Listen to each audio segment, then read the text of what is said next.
We do still have a couple of storms in the area. The severe weather threat looks like it's done with. We had some pretty cool hail or impressive hail just southwest of Clay Center just after 7 p.m. Mike Shiro's had some amazing storm chase video I'm going to share with you tonight on 13 News at 10, which is actually 11 or whenever college basketball gets over with. So hopefully you'll stick with us later tonight and come check with us tonight for 13 News at 10 or 11 or whenever. So we'll see you there. And I have video of that actually on WIBW.com. If you go to the weather page under weather pics, you can put your own videos or pictures, or you can check out what Mike sent in or check out other videos that folks have submitted from today. As a matter of fact, it's an archive that goes back several years. So if you look at videos from the Westmoreland tornado, I've got dozens of those, for example. If you just want to go through and binge watch some old tornado video, pick a date. I mean, you really can go back and see just about anything for the last half a decade, and a lot of that stuff's on there. This picture is from earlier today, this morning actually, near Maeda. Tina sent that one in, and that hailstone is just over the size of a golf ball. It's a quarter on the right side of the image. That hailstone just about 2 inches across, and that is big enough to do some damage to your roof or your car. If you had hail like this, it occurred around Maeda today. We also had hail that big in the town of Allen in Lyon County. And if the hail's this big, it can put small holes in your roof. Even if you don't notice it, you know, those small cracks over time as the water kind of seeps in can slowly do damage. So if you had hail that big or close to it falling around your houses, you know, I am not a roofing expert. I'm not trying to give you professional advice. But if you were my neighbor, family, or her close friend, you're all my friends here in Northeast Kansas. But if it was my roof, I would check it out. Just make sure that everything's all right up there. You don't want to have a bunch of water leaking in there over the years and causing a much bigger problem later. So at least find out what's going on up there.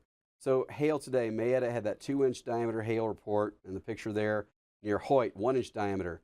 In Rossville, 1-inch hail, about the size of a quarter, which is small compared to what folks had in Allen, where it's 2 inches in diameter. 1.5 inches near Allen, and about 1.25 inches near Admire, just east of town. Zooming out, you can see most of us not seeing anything like that. Right now, let's look out live from the Capitol Federal Skycam Network. That image is from Clyde County Community College in Concordia. I'm watching off to the southeast to see if I've seen lightning in that direction. It's 73 degrees right now in Concordia. So still a mild evening. The wind is still from the south.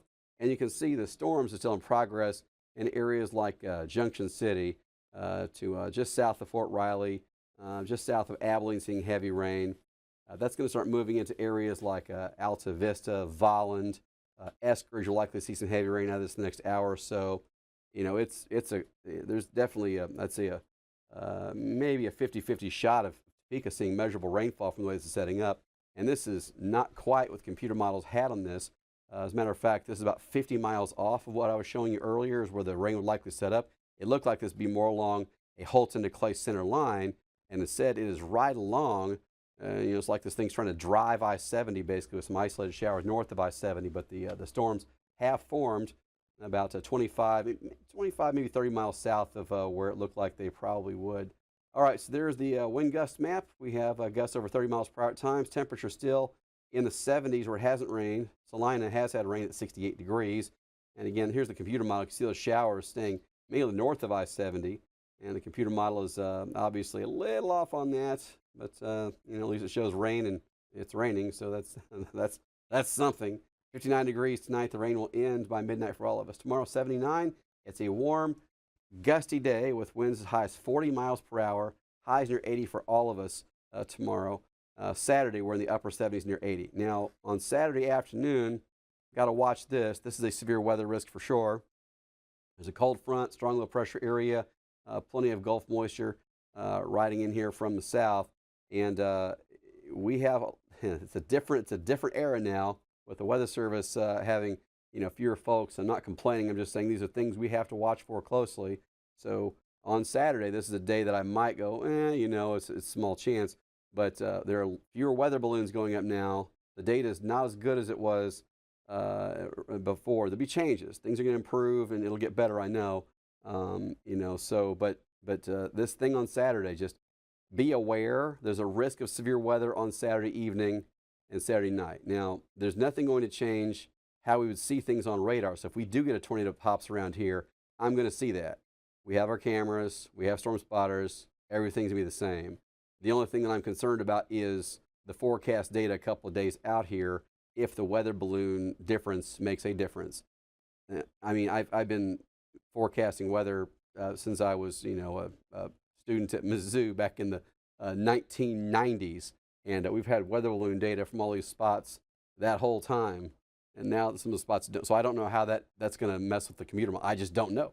So I'm going to make sure I'm leaning forward and letting you know what I see when I see it. And just Saturday, make sure you have the WIBW weather app on your phone. If you're going to be out and about, I'm not saying stay home. I'm not saying change your plans. I'm not saying you're in danger. I'm not trying to say any of that. Just be aware that we could have severe weather or a tornado risk on Saturday afternoon and evening. And if we do, if you have the WIBW weather app, it will let you know. You can turn us on the live stream, and I'll let you know all you want. We'll talk about it for hours and hours and hours and hours if it's like that. On Sunday, temperatures are cooler with scattered light rain. Look at the highs on Sunday, only in the upper 40s, low 50s. That sounds like Kansas weather to me, going from 80s to 40s, and some rain chances, and possibly a tornado risk on Saturday afternoon. I don't want to overstate this. There is a bigger risk of wild tornadic weather in just to our east on Sunday. So right along the Show Me State line, down to Arkansas, all the way down to Louisiana, as a matter of fact. Areas just to our east are going to get beat up again on Sunday.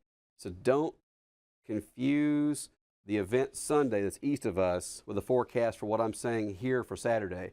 The dynamics for Sunday are much more impressive, and they are east of us. But on Saturday, late afternoon, early evening, even actually, I'd say Saturday more like 5 p.m. to midnight. Just, don't change your plans. Just make sure that you are weather aware. Whatever you're out doing, just make sure you have the WIBW weather app. And, if you hear the thing, giving you alerts, or if it says, tornado warning for your area, please check it out. Other than that, make sure you're having a great day and just trying to stay dry. So again, the severe weather threat for this evening looks like it has come to almost a halt. We'll still see some scattered rain over the next few hours. I will see you live on 13 News at 11 p.m.-ish, or whenever basketball decides to get done. But for right now, I'll take a little break, and you'll see David back here in just a few minutes.